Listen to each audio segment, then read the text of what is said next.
Hey, this is Workbench tour number 6, where we discuss the only commercial bench we have in our front room right now. This is an Ulmia bench that I inherited. It used to be an American woodworker, and then Popular Woodworking acquired American Woodworker and this bench.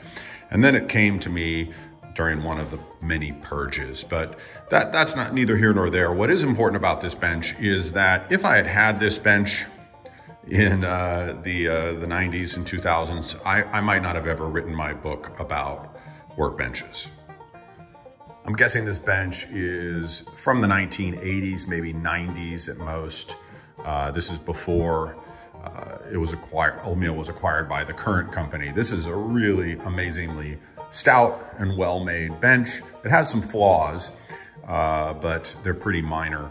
One of the major flaws is, of course, that the bench top has this stupid tool tray, and the bench top is only 18 inches wide, maybe 18 and a quarter. That's just not wide enough. It's just not for building chairs and large pieces of casework. And of course, the tool tray just fills up with all manner of crap. I'm always vacuuming that thing out. On the plus side, the tail vise here is one of the few tail vises I've encountered. There are some modern ones like Lee Nielsen's and stuff that don't sag. And this one, even after 20, maybe 30 years of work, really doesn't sag at all. And that's because of its robust construction and the way everything is screwed down. And so it's really a nice vise. For a tail vise, I don't use tail vises that much. The face vise is fine. I mean, it's not as good as a leg vise because it's really quite slow to open and close. We're constantly lubricating the screws and cleaning things off down there to get the thing running smoothly. But, you know, for a screw-driven face vise, with a single lead screw, it's pretty much good. I'm not a huge fan of the sled base.